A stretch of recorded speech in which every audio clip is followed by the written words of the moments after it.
Muchas gracias, Mauricio. Eh, hemos cumplido casi 4 meses con la amenaza del COVID-19, más de 300.000 contagios hasta ahora y 6.400 fallecidos. Confirman que en Chile estamos con un problema grave y hay un tremendo impacto de lo que llaman la pandemia. Ustedes y nosotros estamos enfrentados a niveles de incertidumbre muy altos. En todos mis años, de hecho, trabajando, no recuerdo haber estado en una situación como la que vivimos hoy día. Tenemos, la verdad, más preguntas que respuestas. Y las pocas respuestas que tenemos son más bien, de verdad, tentativas. Pueden cambiar muy fácilmente. Nos enfrentamos al dilema de qué hacer cuando en realidad nadie sabe qué hacer. Nadie tiene un manual sobre cómo seguir en medio de esta tormenta. El piso se nos mueve prácticamente todo el tiempo. Tenemos dos grandes tareas, eso sí. Las menciono aunque parezcan evidentes. Controlar la crisis sanitaria y también reabrir en equipo la sociedad y la economía de forma gradual, segura y ordenada. Ese es el mejor apoyo que se le puede dar a todas las familias de Chile. Porque la verdad no hay alternativa. Si la crisis de salud, el cierre de la economía y el miedo de las personas se extienden demasiado en el tiempo, no habrá medida de apoyo capaz de mantener al país en pie. El dilema entre salud y economía, la verdad, lo veo como un falso dilema. Acá estamos escogiendo siempre entre vidas y vidas. La tarea es difícil y debemos asumir que vamos a cometer errores. Las empresas, el gobierno, los alcaldes, la oposición, los científicos y expertos, nosotros, todos cometemos errores. En un ambiente de tanta incertidumbre es imposible no equivocarse. Lo importante es tener la capacidad de reacción, la humildad para reconocer el error a tiempo, enmendar el rumbo y salir adelante. Como el caso de ese avión que perdió los dos motores, del cual algunos de ustedes se podrán tener recuerdo, y que a poco de despegar del aeropuerto de Nueva York y terminó marizando en el Hudson sin pérdida de vida, inspirando incluso una película. Una reacción rápida de un experto, el piloto al mando del avión, gestionando una gravísima emergencia, salvó muchas vidas. Quisiéramos tener más certeza, pero no todos los procesos la ofrecen. Se atribuye a Santo Tomás de Aquino haber dicho: teman al hombre de un solo libro. No hay que escuchar solo a ese hombre, hay que oír también lo que dicen los otros, los que piensan distinto y se nutren de ideas diversas, porque ahí puede haber valor y una dirección que podríamos seguir. La verdad es que no hay respuestas rápidas. Lo que corresponde hacer es crear un proceso nuevo que permita orientarnos, que permita entender mejor, que permita conversar, configurar opciones, evaluar, elegir una ruta y, desde luego, de una vez por todas, ponernos en movimiento. Lamentablemente, no disponemos de un panel de instrumentos donde leer todos los datos, los indicadores y también las rutas alternativas. Y los que tenemos van cambiando permanentemente, junto a las pocas certezas que hay del manejo de la pandemia, incluso a nivel mundial. Tenemos que escuchar todos los mensajes, no quedarnos solo con una versión para dar paso a soluciones sustentables. Gestionar la pandemia involucra desafíos nuevos y, desde luego, ustedes bien saben, muy exigentes. Esto es así porque la tasa de contagio está determinada por el comportamiento de nosotros mismos, de las personas, y también porque los propagadores son heterogéneos, son diversos. Aunque podría, como una gripe, desaparecer esta pandemia el próximo verano, debemos estar preparados para que se quede con nosotros un buen tiempo. La incertidumbre respecto de variables clave para los modelos como la inmunidad de la población, la tasa de contagios y la vulnerabilidad de distintos grupos, particularmente de los mayores, por ejemplo, han hecho que excelentes científicos, siempre con buenas intenciones y herramientas súper sofisticadas, hayan masivamente fallado sus predicciones. En este contexto, pienso que necesitamos más reflexión. ¿Por qué no abrir, por ejemplo, una plataforma en la que cualquier chileno puede enviar sus propias ideas para mejorar la estrategia contra la pandemia? Ante la adversidad, todas las propuestas debieran ser bienvenidas.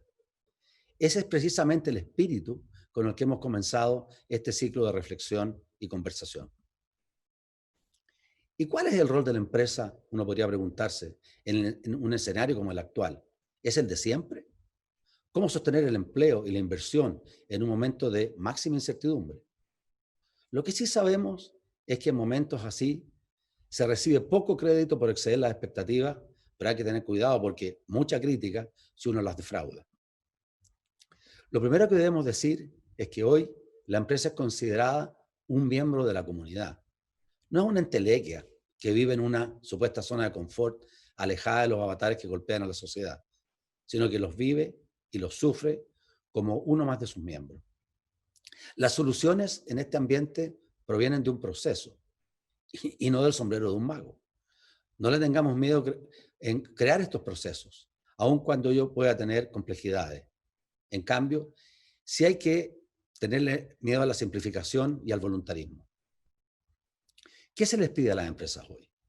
En primer lugar, se les exige actuar siempre con competencia y oportunidad. Un buen ejemplo de esto fue el supertanque de los incendios forestales del 2017, como recordarán. Entró en escena en una grave crisis y lo hizo con oportunidad y también con gran competencia.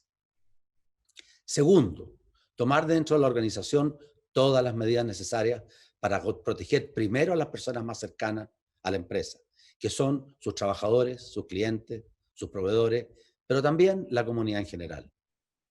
Tercero, mostrar preocupación ocupada, como lo hizo CCU, por ejemplo, que innovó y puso sus capacidades a disposición de la Autoridad de Salud para aportar alcohol gel o escudos faciales que hicieron tanta falta al inicio de la crisis sanitaria.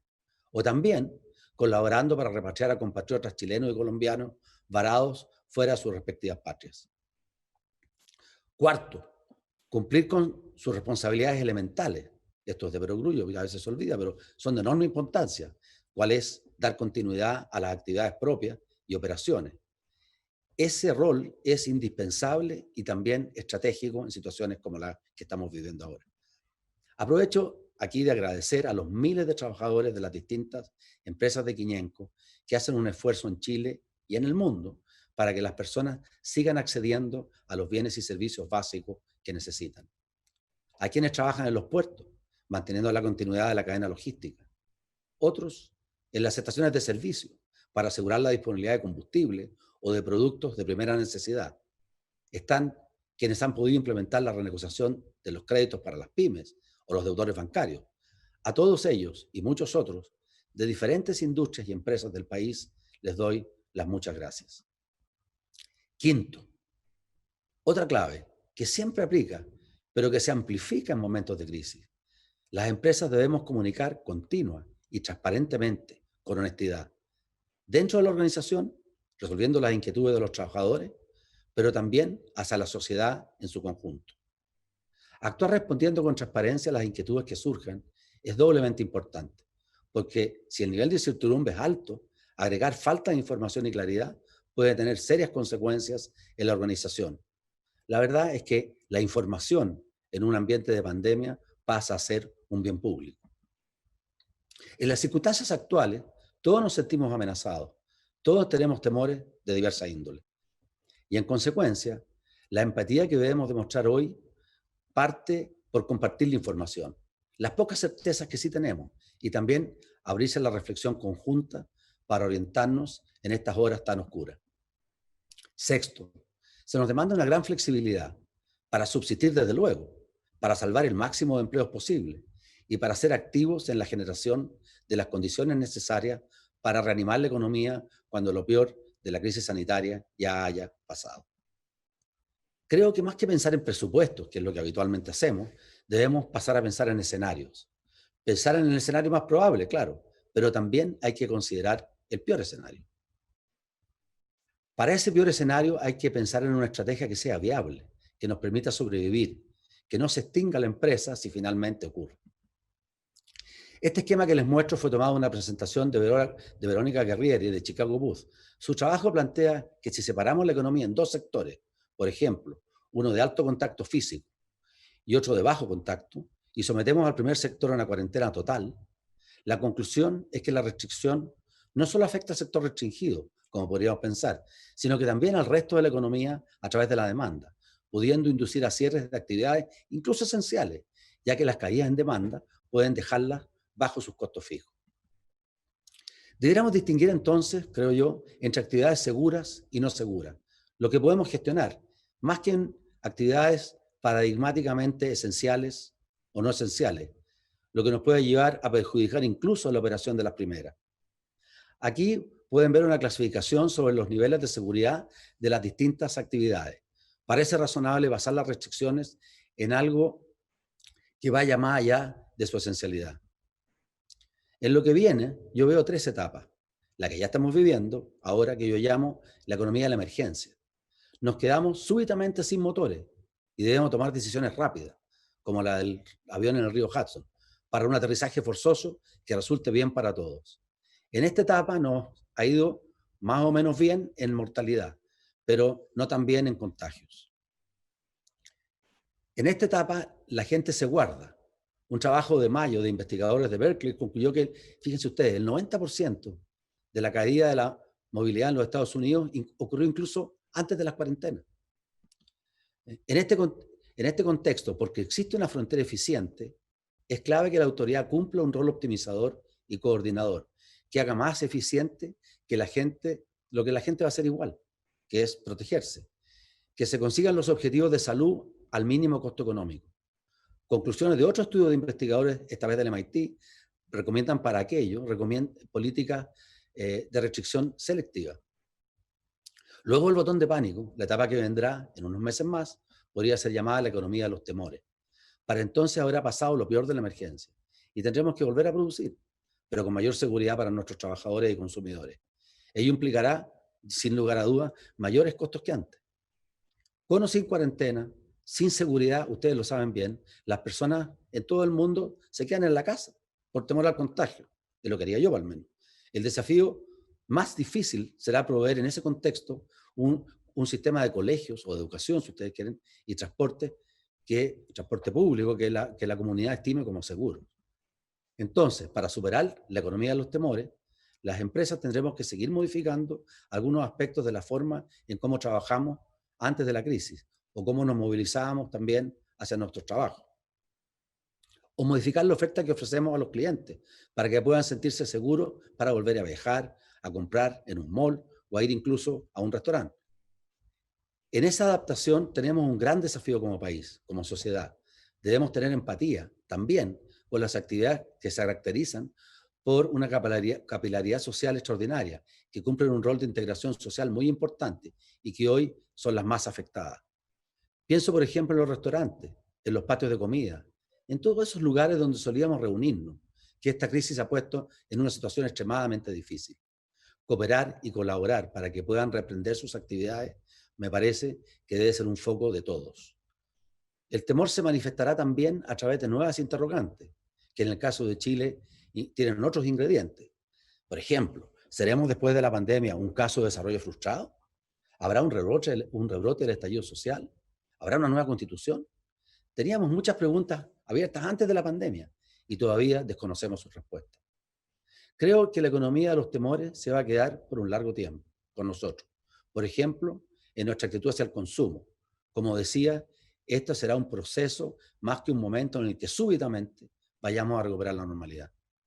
La tercera etapa que veo es la economía de los anticuerpos, donde surgirán nuevas oportunidades. Dada la incertidumbre actual, lo que puede decirse de esta etapa es pura especulación. Pero vendrá una nueva etapa después de que una o más vacunas o tratamientos permitan la inmunidad. Probablemente veamos una tendencia a producir localmente ciertos activos estratégicos, aunque en mi opinión la globalización seguirá siendo predominante. Ustedes saben, sería muy caro e ineficiente desglobalizar el comercio. Debate que planteó la revista El Economist hace algunas semanas, porque claramente elevaría el costo de la vida a unos niveles que francamente serían políticamente inviables. Pero aun si esto llegara a ocurrir en algunos sectores estratégicos, se abrirán nuevas oportunidades en un mundo que recorrerá el empuje y los incentivos para invertir. Vamos a usar no sé por cuánto tiempo mascarillas, por mencionar un solo aspecto, que se ha hecho parte de nuestra vida cotidiana. Y se pueden vislumbrar nuevos dilemas que vamos a enfrentar en el futuro próximo.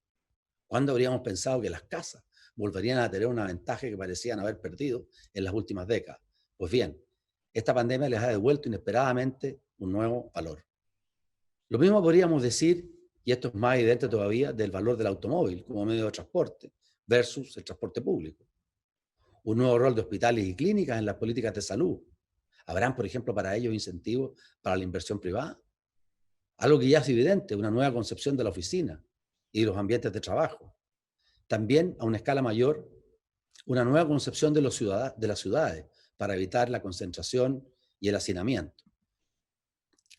Si ocurriera el peor escenario, que yo no quisiera casi pronunciar, en que esta enfermedad no tenga remedio por un tiempo largo y que debamos vivir con ella por años, o peor todavía, que un nuevo virus aparezca a continuación de este sin darnos respiro. Algo así como una especie de estado de pandemia permanente, una situación todavía más grave de la que estamos pasando ahora. Debemos sacar lecciones de esta dura experiencia para enfrentarlo. Ya hemos sido recordados que escenarios tan malos como estos son posibles y más vale tenerlos en consideración y estar preparados. Pero no me gustaría dejarlos con un sabor amargo hablando de escenarios que, aunque probables o posibles, se hacen más improbables en la medida que hagamos las cosas mejor que hasta ahora. Repito, tenemos dos grandes tareas por lo menos durante este año. Primero, controlar la crisis sanitaria, pero segundo, reabrir la economía. Cada uno de nosotros tiene su responsabilidad y su grano de arena que aportar en ambos esfuerzos. Aquí no sobra nadie. Una lección que nos enseña la historia es que la humanidad siempre ha salido de las crisis haciendo mejor las cosas que antes. Algunas veces dando saltos importantes de productividad, otras veces mejorando la calidad de sus procesos y alcanzando grandes acuerdos. Quizá también ahora salgamos de la crisis de esa forma. Confío en que la ciencia derrotará al coronavirus como lo hizo en el siglo XX con la viruela, la polio y otras pestes que nos azotaron sin piedad. Y que entonces volveremos a poner todo nuestro conocimiento, todos nuestros talentos y nuestro compromiso para recuperar la economía y las empresas y sobre todo nuestra calidad de vida, tan golpeada en estos días. Confío en que encontraremos el rumbo hacia la salida de esta crisis. Ustedes se preguntarán cuándo. Yo espero que pronto. Pero lo que sí tengo claro es que depende de nosotros y de nuestras acciones, más que de las predicciones del hombre de los libros. Y espero que no tardemos en recuperar nuestra convivencia con la familia, con nuestros amigos y desde luego con nuestros colaboradores. Muchas gracias y no puedo terminar sin también decirles, cuídense mucho.